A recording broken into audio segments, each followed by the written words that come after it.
during, anybody who's listening, if, during the Black History Month, I'm African American, I'd be more than happy. I'll save the government $700 because my fee will be $700, half of Dick Gregory's. I'll be just as witty, just as funny, and just as offensive, but in the right way. They're Oh my God! Have you taken a third drink yet? Well, look, that's hey, our government at work, folks. Spending our dollars wisely. Yes, indeed. Speaking of spending our government dollars wisely, you would think that people in our government would learn about not using email. With all the flap about Hillary's emails, from her private server and other places, I mean, you would think that the government would learn not to use email anymore. I mean, how long has the Hillary debacle been going on? Ever since she left office. So this next story comes from the WashingtonExaminer.com. The EPA colluded with environmental groups on new climate change rules, a report finds. Well, if this report is accurate and is true, and all these companies and individuals that are now lining up to sue the EPA and the Obama administration over these new rules, they're going to win. And they're going to win big time. Now, here's the story. Like a scene out of Watergate scandal, that's how Republican Environmental Committee staff in the Senate describe how members of the activist community met with the Environmental Protection Agency to devise landmark climate regulations. Now, Senate Environment and Public Works Chairman Jim Inhofe from Oklahoma, issued a report Tuesday that takes aim at secret strategy sessions between the EPA and the National Resources Defense Council and other green groups on the development of the Clean Power Plan, the centerpiece of the president's climate agenda. Now, the report says it exposes how the Obama administration's collusion with outside environmental groups through the use of sue and settle tactics has cornered out public input in the rulemaking process. Now, this oversight report discloses for the first time unredacted communications between the EPA and the National Resource Defense Council, NRDC, putting the final nail in the coffin of President Obama's broken campaign promise for a new era of government transparency. Nail in the coffin. It was dead a long time ago. Well, no, you know what? It didn't die. Obama's, you know what I'm going to say, folks. You know what I'm going to say. Obama's whole thing about transparency, it didn't die. It did not die. As a matter of fact, Obama's transparency was never even born. It was aborted. Yep, that's right. It was aborted in the womb. It was aborted in the office of the president-elect. Yeah, I some of you probably picked up on that. There is no such thing as office of the president-elect. But back in, when after Obama was first elected, first immaculated, he had a presidential seal. Well, I should say a president-elect seal.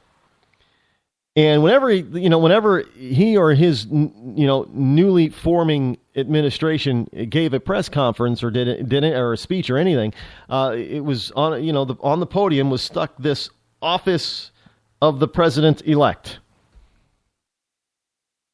There is no such thing as office of the president-elect.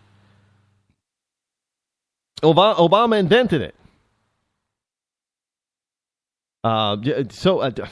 I wonder if the next president, no matter who it is, if they're going to have use that seal, the office of the president-elect. That'll be interesting. Now, the sue and settle tactics the chairman discusses are described in the report as a controversial practice used by environmental groups to advance their policy agenda through the courts. They sue the agency, which brings it to the table to negotiate a settlement that supports their policy goals. And the report equates the strategy to what was occurring between the EPA and the NRDC, which had long sought for EPA to use its Clean Air Act authority to regulate emissions that many scientists say cause global warming. Now, you know what's going to happen next, right? Okay, be prepared. Giving you warning. 3, 2, 1. There's no such thing as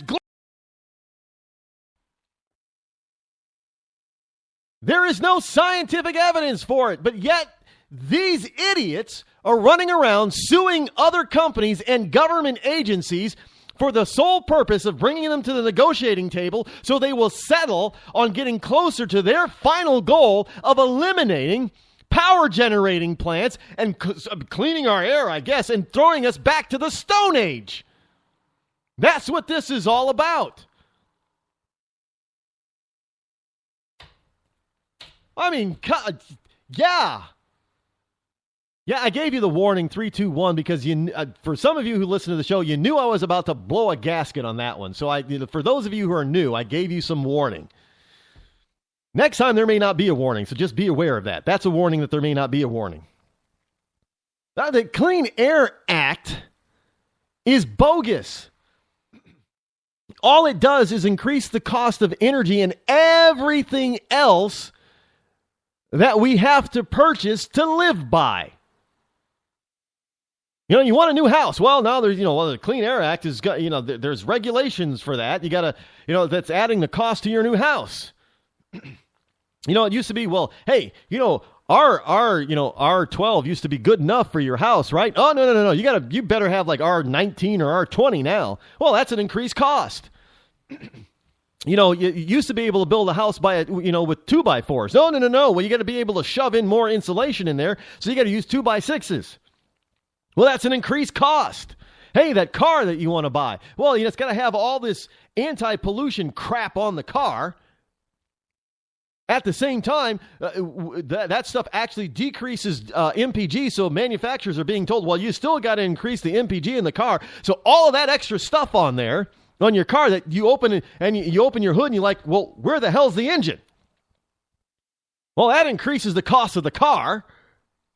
Then, of course, gas. Oh, forget. Well, we got to have all these freaking different formulations for different parts of the country at different seasons.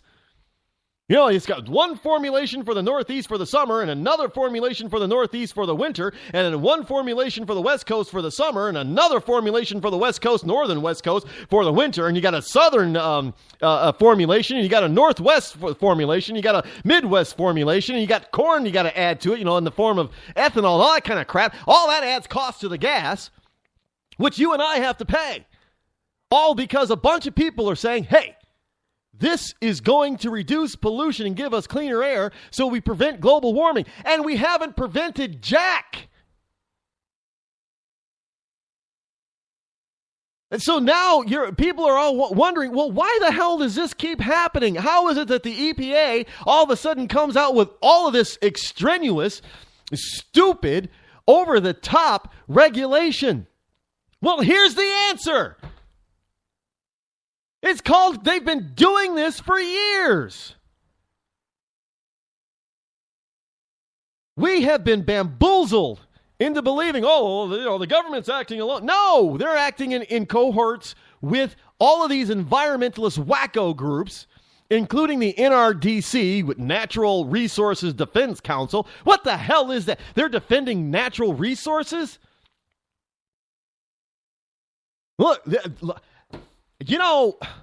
we tried to move away from oil by, and stop building, oil or coal plants. And we're just going to, we should go clean and green, renewable. Well, somebody tries to build a windmill farm, and you got another type of environmental group that says, oh, no, you can't build windmills because they kill birds. Okay, well, let's just build a bunch of solar fields then. No, because you're going to destroy, forest lands and farmlands and desert lands, and you're going to destroy the little desert flower and the little desert lizard that they want. You're going to destroy their habitats inside. Then what the hell are we supposed to do? We can't build clean and green, and we can't use coal. They don't want us to use oil anymore. Well, what are we going to make a lot of our stuff out of? We're going to go back to wood? Plastic has replaced a lot, but plastic is made from oil. So are we going to go back to wood? Oh, well, no, we can't go back to wood because that means we're going to be cutting down more trees. Look, this is not about cleaning the environment. This is all about control. And for some, it is about reducing the population of the planet. Don't doubt me. All these wackos on the left, these wacko groups on the left, they obviously collude with one another, and they get together, and they make a lose-lose situation for those of us who are normal and logical about this whole global warming crap.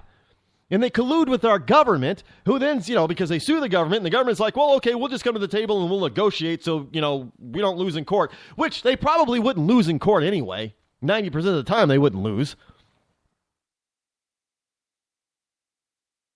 But so they collude, and they kept it in the dark and in secret, and especially during this administration, which is supposed to be so open and so transparent. And in order to find out, we have to go through, this special report in order to find the emails. This came to light because of emails? How the hell did we not know about this before? So our government is colluding, this administration is colluding with environmentalist wacko groups to basically rape our back pockets and wallets of our hard-earned. Hey, look, if we can't tax you, then, we'll just bankrupt you. How's that? You can go ahead and try to build a coal plant and build an oil plant and build a new car and all that kind of stuff. We'll just bankrupt you.